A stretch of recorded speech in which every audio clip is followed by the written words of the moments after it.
Boa, beleza, tá gravando.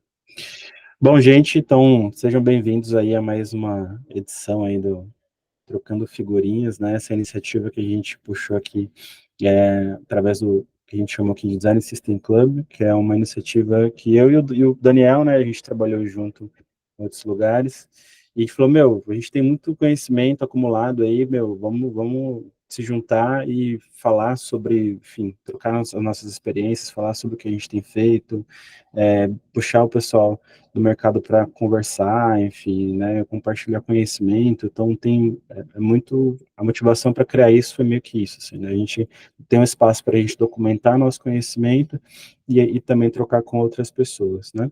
E aí, o Dani, se você quiser colocar já na capa ali do seu tema.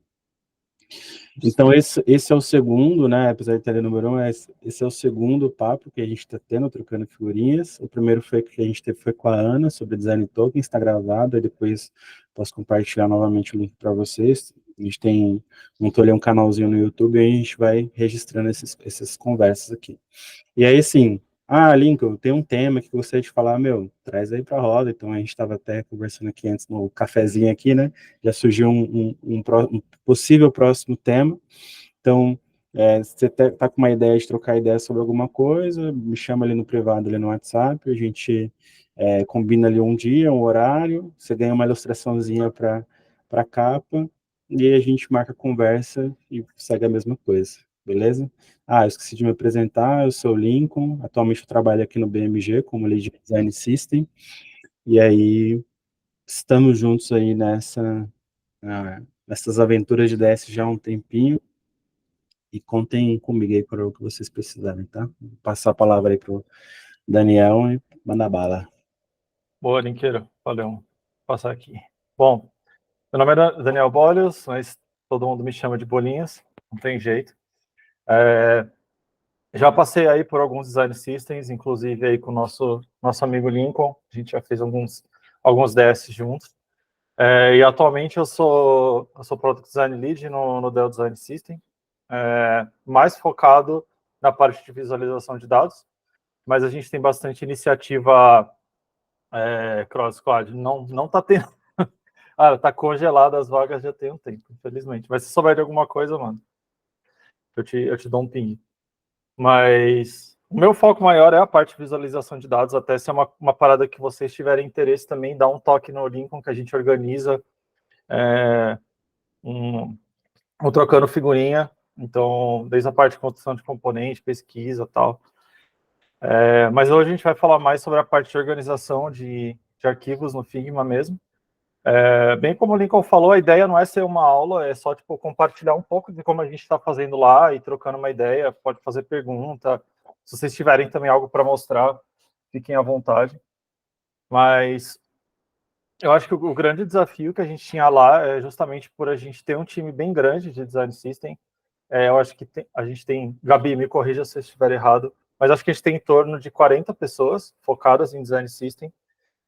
Então é um time bem grande, assim.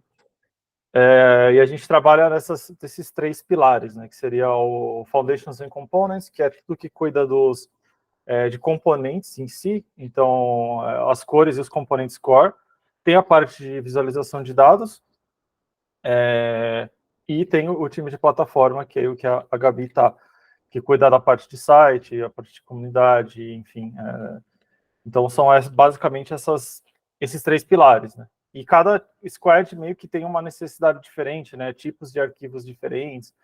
Então a gente tinha um pouco de meio que uma mistureba assim no Figma, né?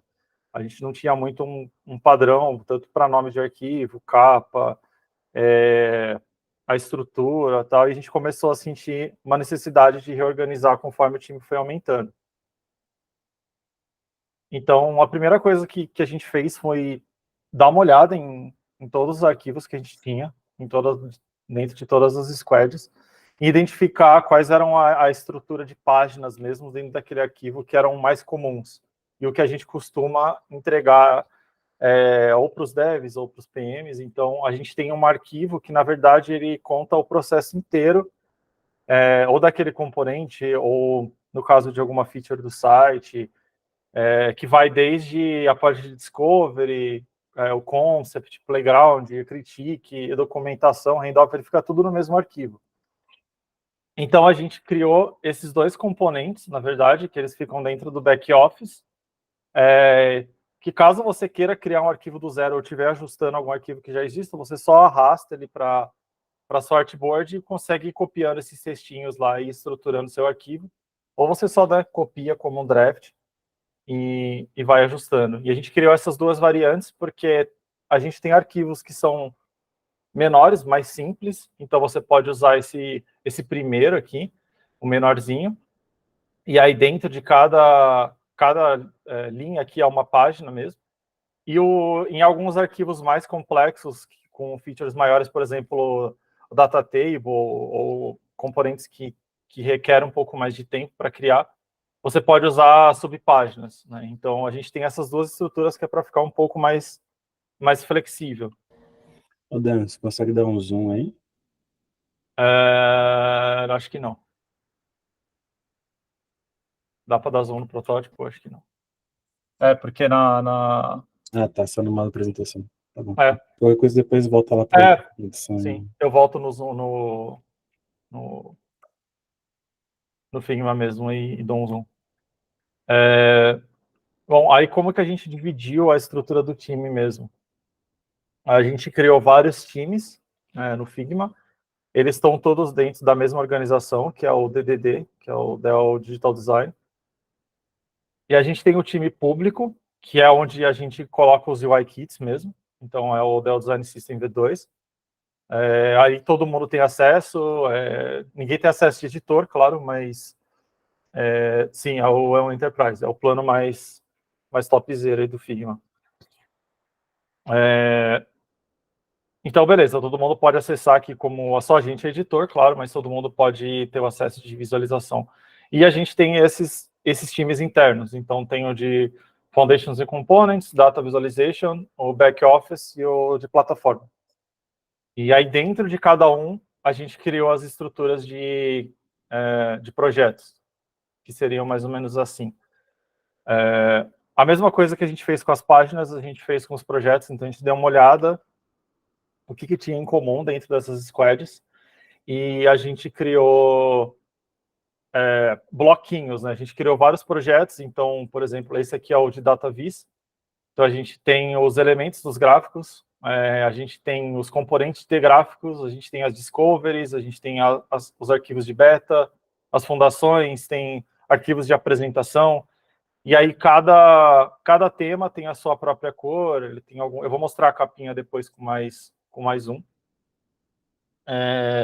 E isso se reflete nas outras squads, então fica bem mais fácil.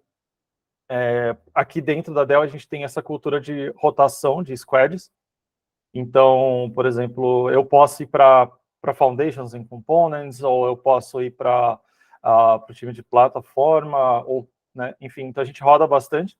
Então era muito legal a gente ter essa estrutura de pasta de uma forma que fosse fácil de entender, né? Senão toda vez que você rodasse tinha que reaprender tudo, ficaria bem mais difícil.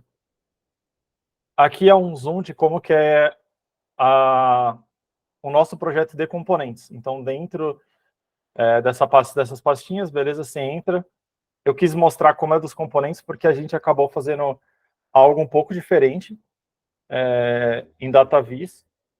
E isso é bom e ruim, porque tem um problema com isso, mas em vez da gente separar os arquivos por componentes em si, a gente separou os arquivos por features. Então, por exemplo, não sei se vai dar para ler direito, mas depois eu dou um zoom.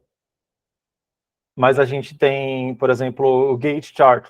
A gente tem tanto o semântico, depois a gente vai ter o stacked, e a gente vai ter o básico. Então, toda a iteração a gente criou um arquivo novo. Isso porque os nossos arquivos começaram a ficar muito pesados.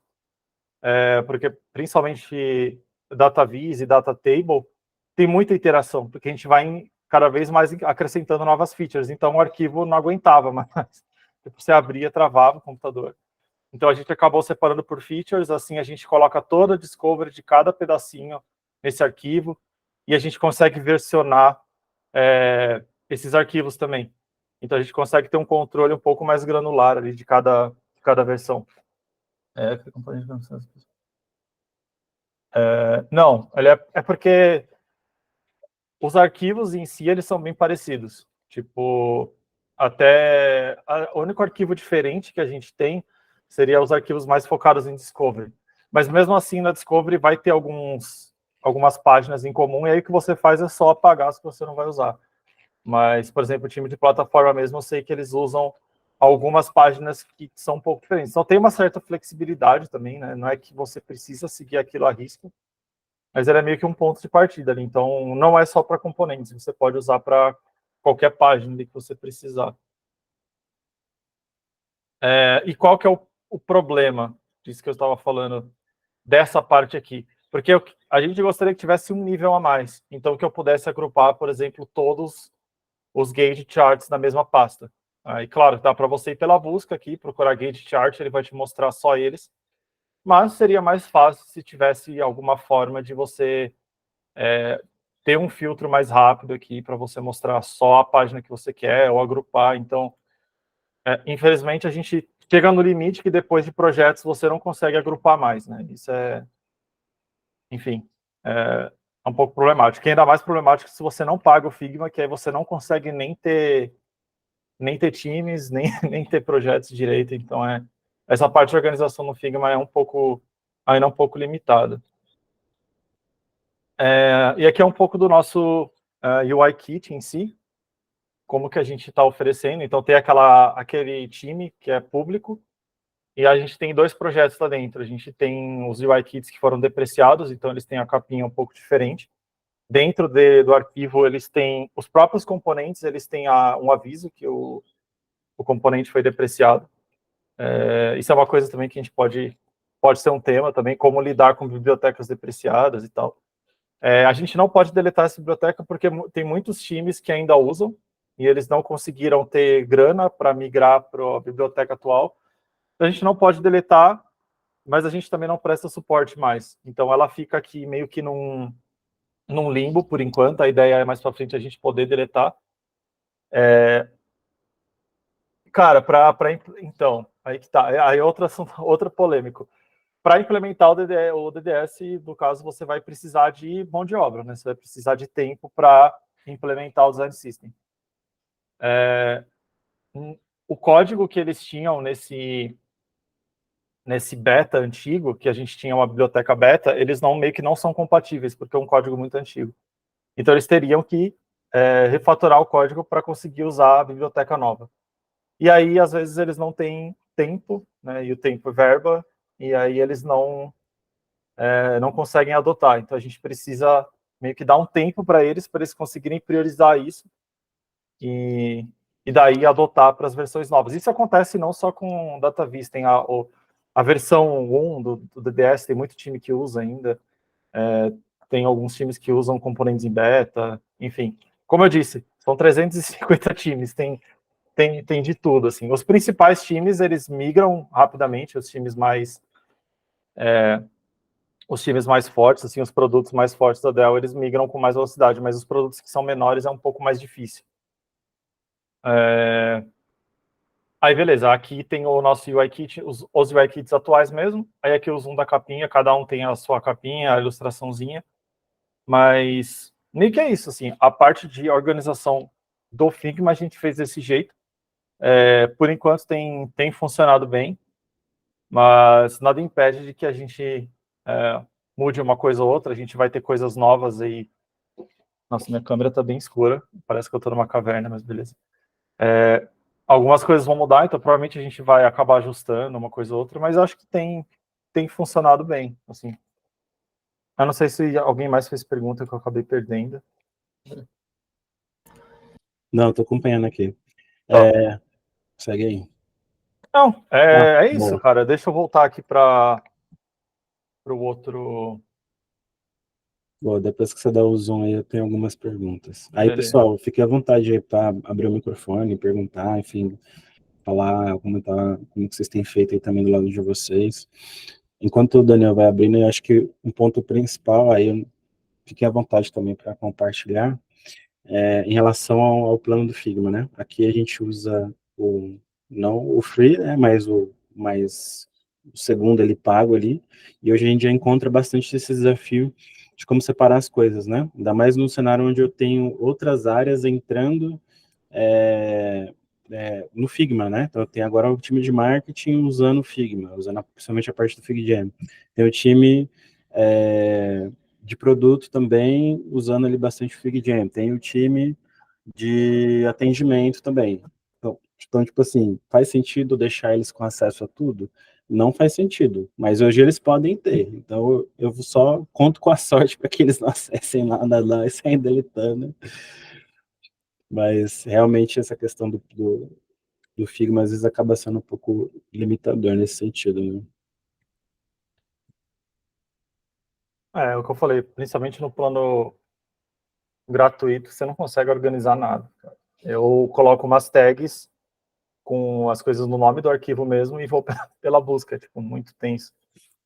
Boa, eu tenho algumas dúvidas em relação à busca, inclusive. Mas o Camille, pode falar, Camille. Não, essa é uma pergunta, assim, porque eu já tive, claro, no cenário muito menor, mas já tive a chance de gerenciar o Figma dentro de um contexto de 10 designers, alguma coisa assim. E, assim, a gente enfrentava um problema, porque o Figma ele não limita a possibilidade de você adicionar editor, e dependendo de algum tempo, isso termina sendo pago, né, sendo cobrado pelo Figma. E aí eu queria entender como é que vocês lidam com isso, principalmente nesse contexto de design system. Pelo menos aqui na Dell, o time de Design Ops que cuida de todas as licenças. A gente mesmo do Design System, a gente não tem como... A gente não consegue dar acesso, basicamente, para ninguém. Então, mesmo quando entra alguém novo no time, tem que falar com uma pessoa específica lá do Design Ops, e aí eles liberam acesso, adicionam tal. A gente não tem... Fica centralizado em uma pessoa só, porque senão realmente começa a virar bagunça, é difícil mesmo. Mas assim, se a pessoa, por exemplo, tem uma conta no Figma e escolhe lá virar editor, abrir um board no FigJam, essa pessoa consegue? Ela consegue, só que ela só vai conseguir editar esses arquivos se estiver no draft dela, né? E aí, se ela fizer parte de um time, aí, tipo, essa cobrança vai ser desse time, relacionada a esse time que ela tá dentro, né? Entendi. Ah, então legal, é bom saber que tem essas possibilidades. É. Aí, aqui o que a gente acaba fazendo, vou dar um exemplo aqui no BMG, tá? Que aí é uma estrutura bem menor e a gente usa o plano mais simples, né? Esse controle de quem acessa, quem pode estar, quem não pode, acaba inicialmente estava na minha mão, agora a gente está migrando para a área que cuida de gestão de acesso de ferramentas de modo geral da empresa, né? Mas até então eu tenho um controle lá no Notion, né, onde eu tenho a lista de todo mundo que é editor. Então, eu tenho a lista de todos os designers, então eu sei que todos eles podem ter editor, tanto quanto no Figma, quanto no FigJam. E aí, conforme as pessoas que precisam e têm acesso como editor, eles vêm, me acionam, eu adiciono essa pessoa na lista, ou entendo com o meu gestor, a gente pode liberar, porque cada pessoa entrando a mais dentro do nosso time, é um custo, e aí a gente tem que entender qual vai ser o centro de custo que vai pagar essa conta, ajudar a gente a pagar essa conta ali no final do mês. Então, tem um pouco dessa gestão que a gente tem que fazer aqui. Aí, até por isso que eu comentei que agora a gente está entrando outras áreas, aí agora eu começo a mexer em outras caixinhas que não só na do time de design. Então, até por isso que isso está saindo da minha mão, né, daqui do controle do time de design, e passando para a área que faz gestão de acesso, que eles têm contato direto lá com o pessoal de pagamento, tudo mais, então, né, aí eles se entendem lá também, cada um com o seu gestor também, para falar, precisa pagar aqui a conta do Figma dos seus funcionários. Entendi, valeu. Aqui, inclusive, eu não sei se foi geral, mas teve uma atualização que eles soltaram que muita gente perdeu, tipo, os acessos aí também aconteceu. Tipo, bizarro, assim, cara. E aí aqui, tipo, acho que é um ponto de atenção em relação a isso de acesso, é que a gente tem que configurar lá os arquivos para não permitir compartilhar, tipo assim, qualquer pessoa acessar e copiar coisa ou ficar compartilhando, né? que aí, pensando do ponto de vista de segurança da informação, pode dar algum chabu, né? Então, deixa tudo travado, e aí todo mundo que quer acessar como vir tem que abrir, tem que aparecer lá para solicitar, e alguém tem que ir lá e dar esse ok, né? Porque senão qualquer pessoa que tem acesso ao link consegue ver os arquivos, né? Então, se alguém tem essa questão de, tipo, segurança, assim, é bem importante prestar atenção nisso. Mas vai lá, Boli, mostra aí. Ó, tentei dar um zoom aqui, mas a gente, por padrão, é meio que até as etapas que a gente segue na construção do componente, né? Então, Discovery, Concept, Playground, Protótipo, e esse review aqui, ele é principalmente um review voltado à acessibilidade. Então, a gente tem um board ali com protótipo, com as notas de acessibilidade, a gente tem as reuniões onde eles fazem o review com a gente. Aí tem o critique, essa parte de documentação é onde a gente documenta todo o... É uma documentação para designers, mais focado em designer e PM. Então, ela tem todos os insights que a gente tirou da Discovery, quais foram as decisões do design, então, por que o componente tem esse tamanho, enfim, está tudo esmiuçado ali, para se alguém depois de um ano querer entender por que aquele componente foi feito daquele jeito, tem isso aqui. E também tem as histórias que a gente chama de follow-up, que é basicamente novas features que a gente pode acrescentar, a gente cria fases, né, de entrega para o componente. A gente coloca aqui também. Conteúdo e o VA, que são os Visual Assets, que são as imagenzinhas que a gente põe no site. Então, tudo que é relacionado a parte de documentação para o site, coloca aqui. Cara, não tem aqui agora, mas a gente pode combinar um papo sobre isso também, sobre a parte de handoff, documentação. Tem bastante coisa aqui que dá para compartilhar.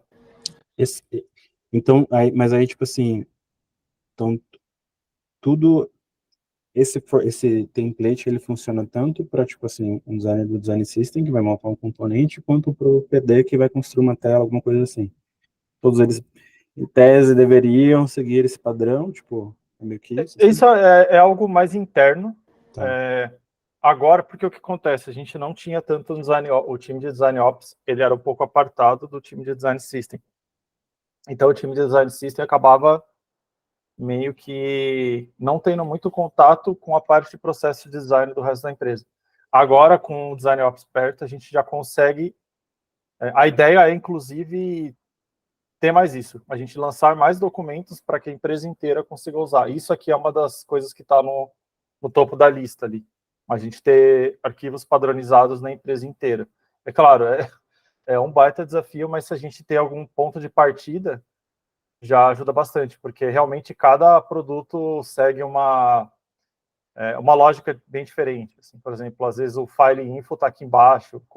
Então, às vezes, coisas de estruturais, mas até é legal ter até os nomes das páginas, porque dá para você rodar uns plugins, tipo do que o Gestalt fez, que eles conseguem analisar a métrica de uso de componentes. Não sei se vocês já viram, mas ele consegue, através do próprio Figma, ele vê nos arquivos de handoff quais são os componentes que estão sendo mais usados. Então, a métrica é muito melhor do que a métrica do próprio Figma. Só que para isso funcionar, as páginas têm que ter todas o mesmo nome, porque ele se baseia no nome da página. Sim, métrica de Figma essa parada do Gestalt é muito legal, cara. Eles apresentaram, acho que foi no Config, talvez, do ano passado, se eu não me engano. Massa, precisamos disso aí, velho. Cara, e eles são muito legais, assim, tipo, eu conversei com alguns PDs de lá, e eles são super abertos para trocar ideia. Cara, tem uma brasileira que trabalha lá, Lincoln. A gente podia chamar ela para apresentar aqui, velho. A Cíntia. Ela é muito, muito gente boa. E eles têm esse plugin que é massa pra caramba, assim. Ele mostra dados reais, tipo, quantas vezes o botão está sendo usado nos handoffs do Figma mesmo, sabe? Ele não é inflacionado que nem as estatísticas do próprio Figma, sabe? Que tem lá 1 milhão de usos do botão. Então, ele é bem legal. Massa. Vou deixar você terminar de apresentar aí e a gente fala desse lance das estatísticas. Né? Demorou. As duas páginas os dois componentes são basicamente iguais, que nem eu falei, mas aqui, continuando, a gente tem o componente final, e aí esse aqui é o componente que depois a gente copia e cola no UIKit. e as especificações, que aí o arquivo é a página do dev mesmo, então tem, enfim, tem todo o handoff. Hoje, com o Dev Mode, duvidão, né? Vocês usam Dev Mode? Então, a gente está tentando usar, só que o problema é que agora vai ser pago, né? Tá. E ele vai ser, todos os devs vão ter que evoluir para editor. E isso vai causar um custo tipo gigantesco. Como a gente está tentando, agora a gente vai começar a implementar os tokens, o Dev Mode vai ser tipo essencial.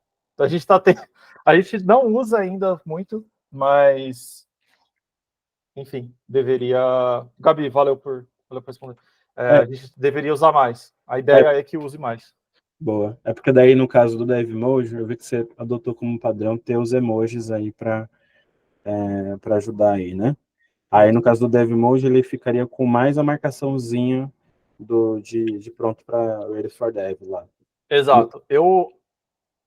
Agora que a gente está na versão... Enfim, a Dell ganhou 1 ano de uso do Dev Mode sem custo. Então, principalmente essa parte final aqui, esse bloquinho final, eu uso bastante. Porque o conteúdo e o VA, a gente tem a UX Writer, que ela revisa tudo e fala quais imagens a gente precisa criar. Então, eu já deixo marcadinho aqui, então ela já sabe que isso está pronto para a revisão dela. Entendeu? Não precisa... Não é necessariamente ready for dev, mas ela já sabe que isso está pronto para ela. A mesma coisa do componente final, a gente já deixa marcado e as especificações também marcadas. Então, também ajuda, porque... enfim, fica uma coisa a mais. O que eu acabo fazendo, às vezes, é colocando entre parênteses aqui, tipo, em revisão tal. Mas o esqueminha do DevMode é bem legal. Fica muito mais visual do que adicionar mais texto. Massa. E aí, esse do lado aí, qual que é a diferença? Esse outro do lado, porque o que acontece? Nesse aqui, dentro de cada linha, é uma página, né? Então, aqui vai estar toda a Discovery, aqui vai estar todo o Concept.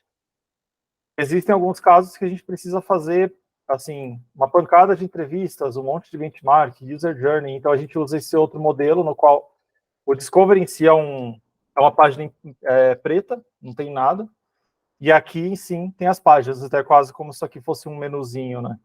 Então, basicamente, se isso é um componente mais simples, ou enfim, o que você está trabalhando é mais simples, dá para usar esse. Se é algo mais separado em etapas, enfim, mais complexo, você pode usar esse outro. Mas a estrutura dele é a mesma, assim, a Discovery, o Concept, ele só está mais quebradinho. Massa. E aí, ali, tipo, eu vi que tem a interação 1, interação 2, e aí eu ia perguntar exatamente isso, como vocês fazem esse versionamento, se é dentro da página ou se vocês vão quebrando em N outras páginas, né? E aí, nesse caminho de quebrar N outras páginas, pelo que eu estou vendo aí, se vocês só colocam, sei lá, o título da interação, os coloca datas, coloca, enfim, qual a informação que vocês colocam para ajudar vocês a guiar, assim, qual é a diferença da interação 1 para a interação 2? O que a gente mais para diferenciar tem a questão da data, mas geralmente é quando é reuniões, então, ou critique, ou alguma apresentação para stakeholder, ou alguma coisa do tipo, a gente marca com data, para ter a referência. Mas aqui de interação 1, interação 2, essas coisas aqui, aí cabe muito ao designer que tá montando. Não tem um padrão muito definido. Esse tipo de arquivo, esse tipo de estrutura aqui exato, que a Gabi falou. Eu acho que, inclusive, Gabi, esse tipo de estrutura vocês acabam usando mais que a gente, né? Porque vocês têm... Pode falar, desculpa. Mas é que é um bem parecido com isso aí. E dá um monte de coisa sempre porque é site, eu acho. Exato. Então, esse aqui, para componente, a maioria das vezes a gente acaba usando esse, porque a gente quebra a entrega em várias fases. Então, é difícil, que nem eu mostrei ali, a gente faz por feature, então é difícil o arquivo precisar de tanta quebra, sabe? Então, o arquivo, até para evitar de ficar um arquivo muito pesado. Então, esse aqui acaba sendo mais usado na parte de componente mesmo. Esse aqui é mais a parte de repente, for fazer uma discovery mais aprofundada, tal, ou a parte de site, que nem a Gabi falou. Mas, show de bola. Aqui no BMG a gente tem um arquivo que a gente chama aqui de modelo base, né? E aí lá nesse arquivo eu já tenho já as pastas organizadas ali, e aí o pessoal duplica o arquivo como um todo, aí sai deletando as pastas conforme a necessidade da galera. Inclusive, vou até pegar aqui depois, se eu mandar aqui no chat, eu vi um plugin recentemente que ele organiza as suas pastas, né? Tipo, às vezes você pega um arquivo que já tem muita coisa, aí você consegue mudar a ordem, colocar a divisória e tal, que hoje geralmente a gente tem que fazer isso na mão mesmo, né? Sim. Eu acho meio bizarro o Figma você não conseguir criar pastinhas, né, nas páginas, inclusive. Aí eu acabo usando muito esse recurso da setinha, né? Que Exato. é o caractere mesmo, que é uma setinha em L. Isso ajuda bastante a dar essa relação de hierarquia, né? Mas é meio bizonho a gente ter que ficar fazendo algumas gambiarras para. Seria muito, cara, ajudaria muito se tivesse as pastinhas e tal. Nossa, seria muito melhor. Será que eles estão esperando bater uma meta? Assim, quando a gente vê que, sei lá, 1 milhão de pessoas está fazendo isso, a gente transforma isso numa feature. E sempre que eu tô trabalhando, aparece um modalzinho que pergunta como que é, tipo um NPS para organização no Figma. Minha nota é sempre ruim, assim. Pelo amor de Deus, véio. Tem que arrumar isso. Alguém É não muito tá arcaico. Assim. Alguém não tá olhando essa métrica aí. Cara, já tem tipo uns 2 anos que pergunta e não lançam nada para melhorar. Mas... Depois eu vou ver se no fórum lá qualquer. Se é uma das features mais requisitadas. Segue aí. Cara, aqui é só um zoom de como que a gente está fazendo as capinhas. Como eu falei que a gente está dividindo em iteração, o que a gente faz é marcar qual iteração que é e qual a iteração é a última, né? A mais recente, só para ficar um pouco mais fácil de ver qual que é. Se está work in progress, se está publicado.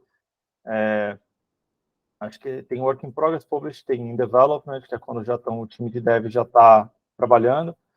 E a gente sempre segue essa estrutura de nomenclatura também, o nome do gráfico e a feature dele. Então, acaba ficando um pouco mais fácil de achar. E aí, cada tipo, a gente tem uma cor diferente ali. Enfim, a gente não tem tanta liberdade com cores, o Gabi até pode falar mais. Né? Tipo, a gente tem um brand um pouco limitado ali, que a gente não pode usar muita coisa além do azul, mas enfim. E a ideia era fazer capinhas bem coloridinhas tal, mas não pode. Então a gente se prende mais no azul e beleza. Ô Dani, dá um zoom aí, por gentileza. Tirar algumas dúvidas. Ali onde está Iteration 1 e tal, tipo, esse título ele muda? Ou, tipo assim, vocês dão o mesmo nome de iteração 1, iteração 2, iteração 3, e aí vai alterando aí? Ou aí deveria vir um outro nome? Acho que tem um exemplo aqui, ó. Por exemplo, tem o Donut Chart, a gente está trabalhando na segunda iteração dele, que a gente está acrescentando uma nova feature. Então, ele passa a ser o mais recente e a gente chama ele de iteração 2. Tá. E aí vai... Qual que é esse conceito de iteração, assim? É basicamente quando... como a gente poderia chamar de fase 1, fase 2... É basicamente como se fosse uma... diferente, faseadas entregas, né? Como, principalmente em DataVis, tem uma lista enorme de features que a gente precisa adicionar em cada gráfico. Por exemplo, o Donut Chart, que seria a iteração 1, é um gráfico muito básico, assim, ele não tem animação, e aí no 2 a gente está trazendo mais informações.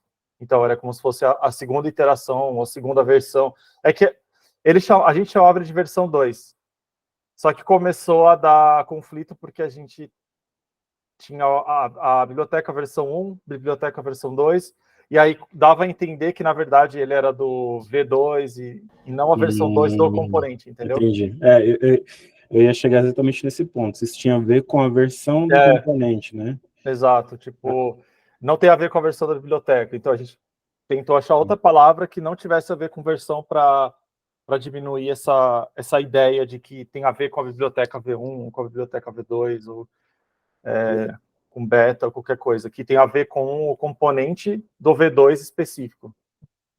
Não tem a ver com Aí uma dúvida, versionamento também acho que é um outro tema gigantesco para a gente trocar ideia, mas em resumo, quando vocês falam de versionamento hoje, vocês têm a versão do UIKit em si, né? Então, o pacotão, onde tem todos os componentes ali dentro, mas eu também tenho um versionamento do componente em si, tipo, do bar chart. Então, eu tenho a V1 do bar chart, V2, V3, V4, e aí,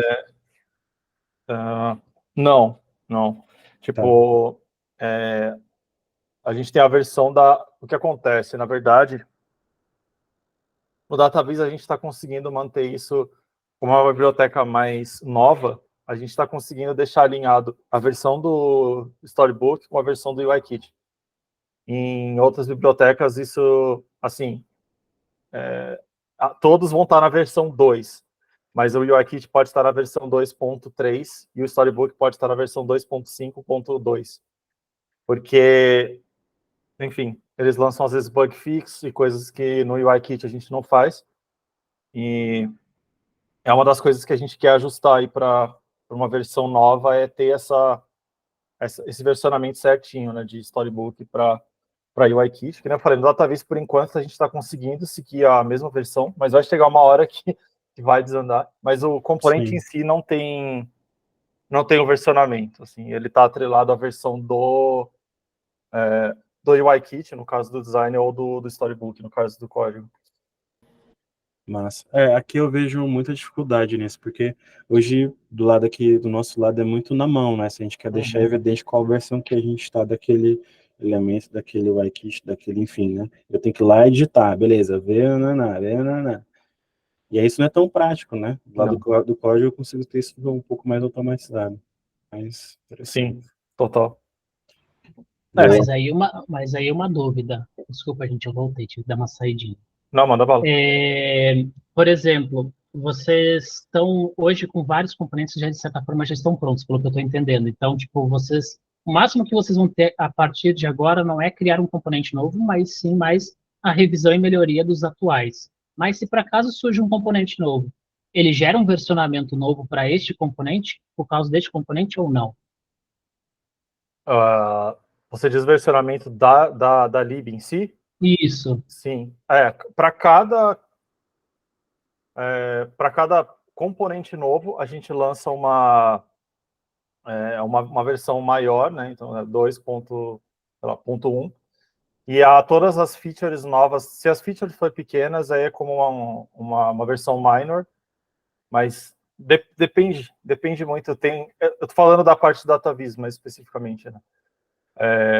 Tem alguns gráficos que a nova iteração ela é tão grande que é quase como se fosse um gráfico novo. Aí a gente lança com uma versão uma versão maior. Mas depende muito, assim. Tem coisas que são bem pequenas, assim, que é uma melhoria bem pontual, aí é uma versão minor mesmo, que não é quase como se fosse um bug fix, porque é bem pequenininha mesmo. Entendi. Legal.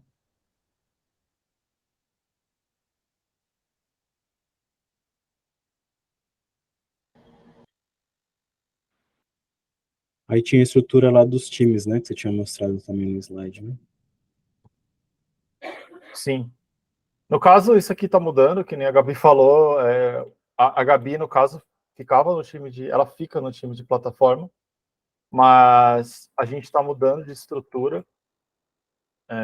Mas ao que diz respeito ao design system em si, são basicamente essas três squads. A gente tem as squads de framework, que faz as versões de React, de Angular, mas eles não têm designers, né? Então aqui é mais focado na parte do design mesmo, que envolve o Figma.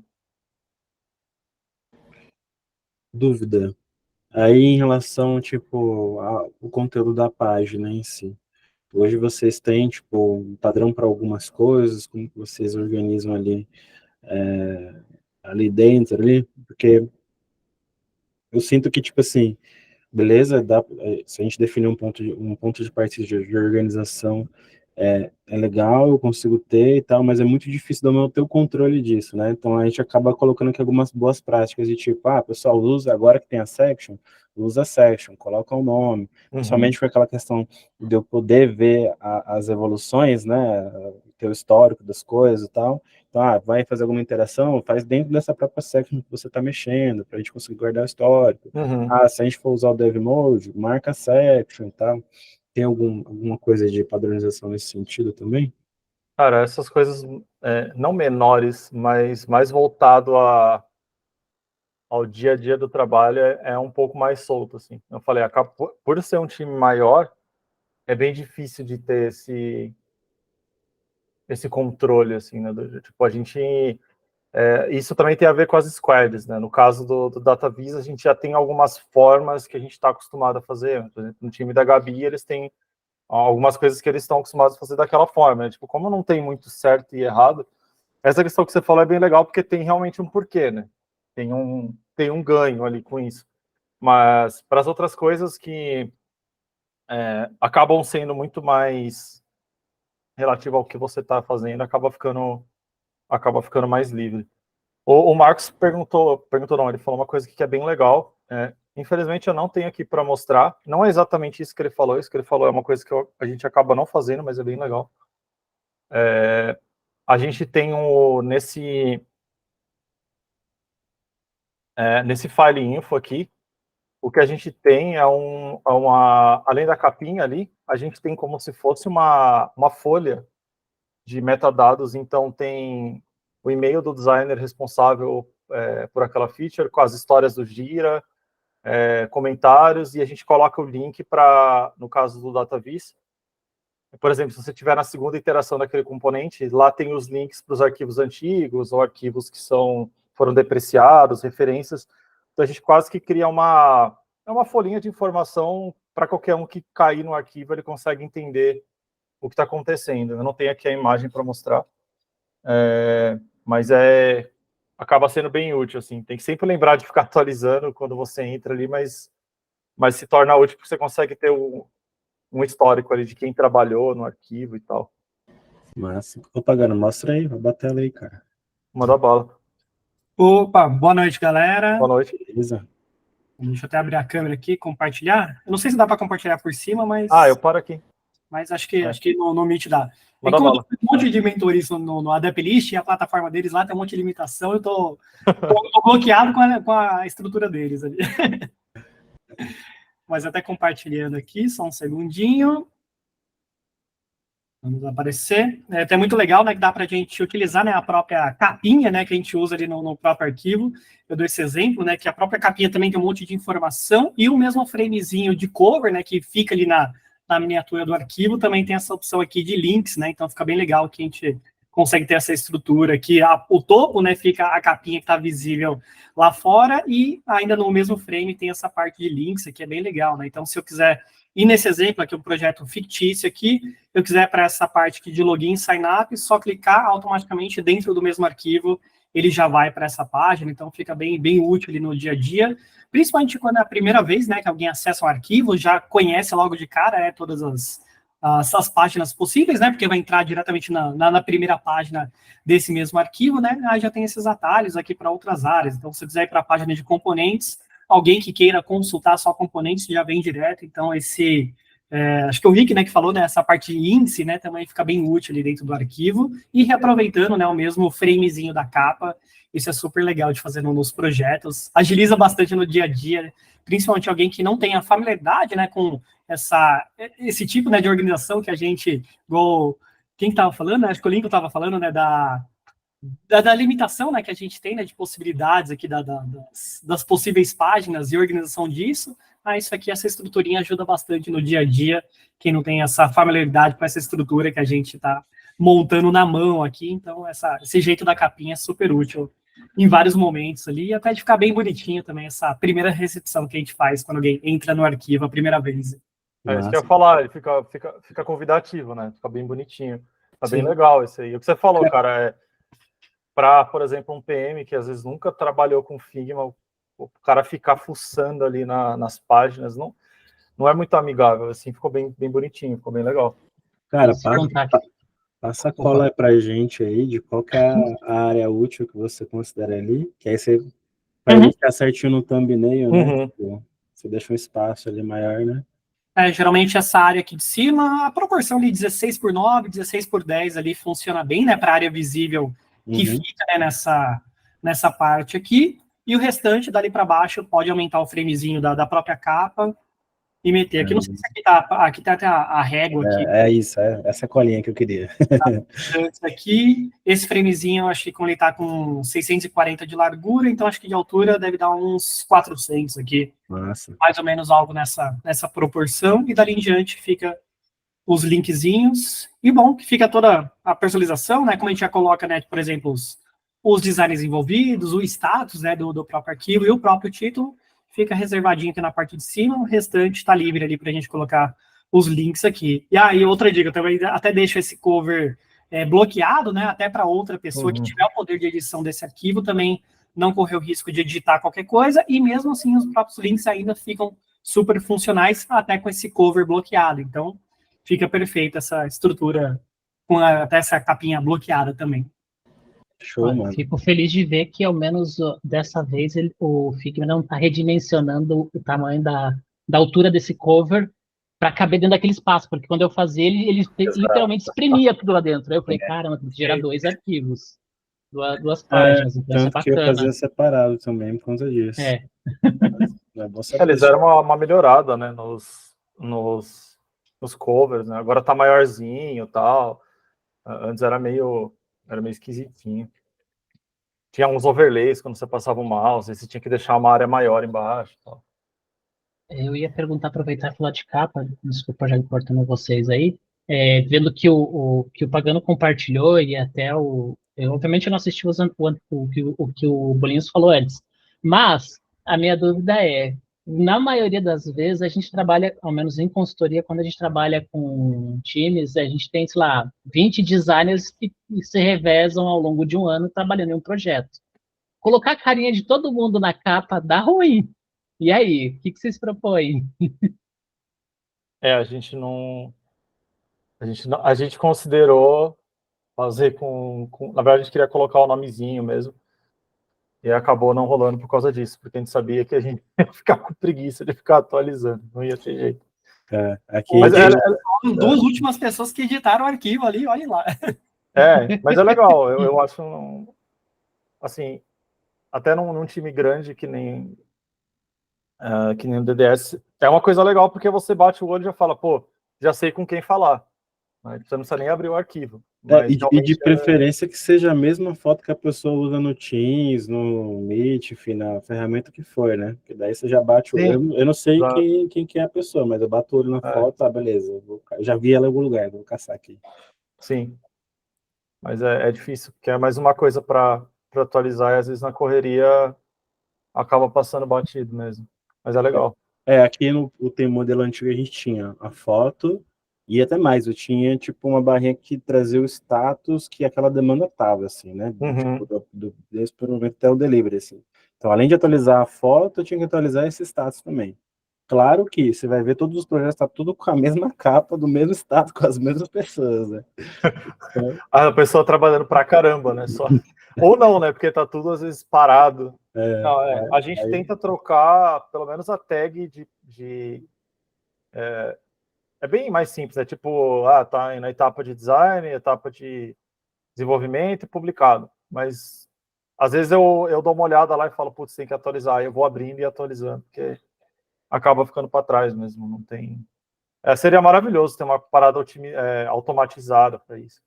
Pô, tem alguns plugins alguns widgets que fazem isso, mas não é para capa, por exemplo. Então, seria legal, cara. É uma evolução que seria muito massa para um dev mode, né? Você poder colocar as etapas do projeto no arquivo e aquilo ficar visível, né?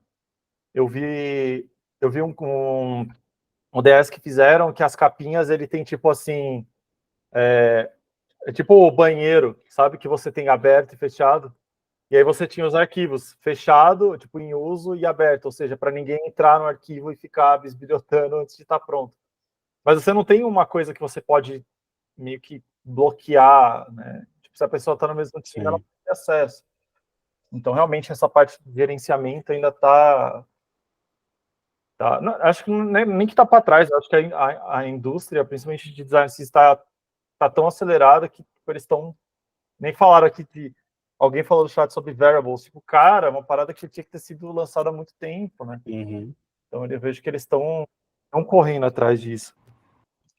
Até mesmo a parte aí de marcar, né, como pronto, né, para desenvolvimento, que o Figma adicionou recentemente, acho que isso ajudou bastante, exatamente para o desenvolvedor saber o que está pronto, né, porque tem toda essa visibilidade, né, o Figma automaticamente permite um pouco dessa transparência, né, de todo mundo saber o que a gente está trabalhando, mas cai exatamente nos cenários ali que a gente não quer que o desenvolvedor já faça uma telinha que a gente ainda está no momento de construção dela, a própria tagzinha ali, Ready to Dev, ajudou pra caramba de marcar realmente o que está pronto para ele poder mexer ali. Sim, facilita pra caramba. Até, inclusive, uma pergunta que eu tenho, se alguém souber, e se vocês passam por esse problema, dentro do UIKit, é comum vocês receberem comentários? Tipo, a galera meter um comentário ali, ou até pedir para editar, e pedir para editar, beleza, é até fácil de evitar. Mas de deixar comentário do tipo, mas como que esse componente funciona? Ou coisas do tipo. Cara, a gente acontece Posso dar muito risada isso. disso? Cara, tem que rir para não chorar, né?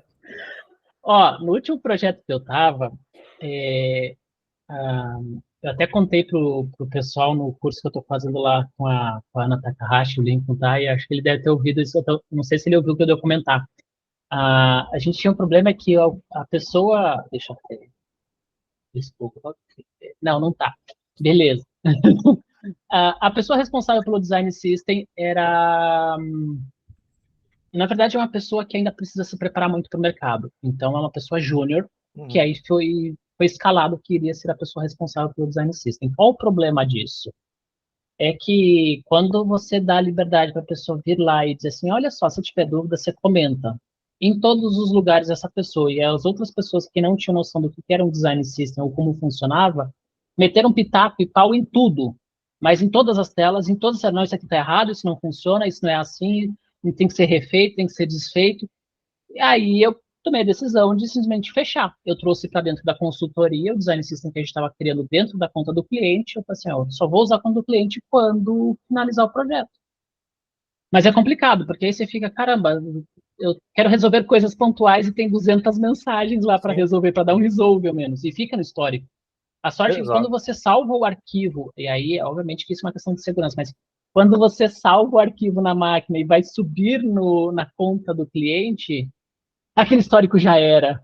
Eu descobri isso na besteira de fazer o teste de importação e aí o histórico sumiu. O lado bom é que subiu um arquivo mais leve, então não ficou subindo um arquivo pesado com um histórico de 200 chats que teve.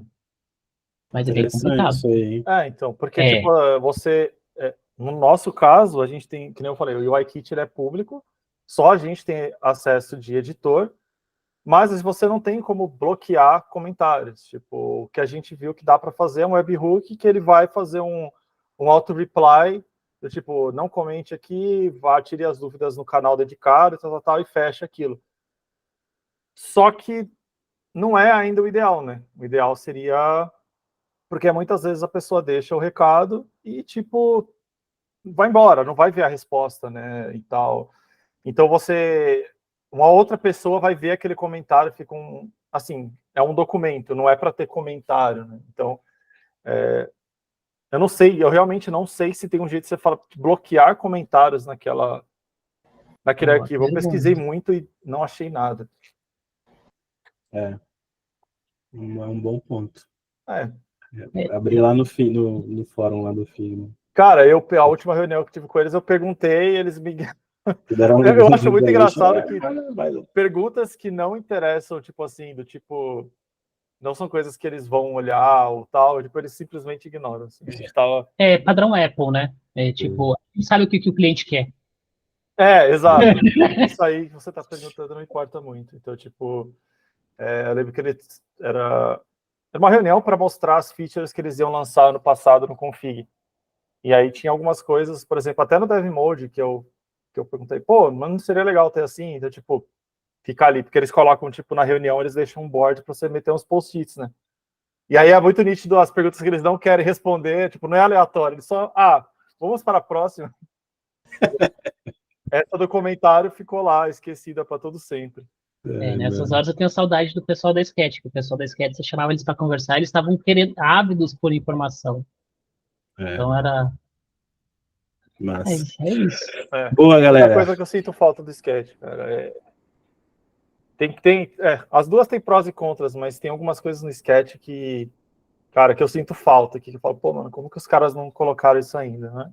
Ó, e melhorou, viu? São 12 sketches. Cara. Galera, em virtude do tempo, até pra gente não estender mais aqui, eu deixei aqui o link de um FigJam. Boa, Pagano mandou LinkedIn, mandem os LinkedIns aí, galera. Sabendo de alguma coisa, eu dou um toque. Pagano. Deixei um FigJam para vocês deixarem feedback sobre esse papo aqui de hoje, deixarem sugestões e tal. Pagano, você que é um cara que também tá bem ativo aí na comunidade, vamos trocar uma ideia aí, cara. Traz um tema pra gente falar aí mais aí. Fica à vontade, esse espaço aí é nosso. Todo mundo tá, na verdade, né? Todo mundo tá aqui e tal, fiquem à vontade, tá? Eu vou parar aqui a gravação. Parar a gravação.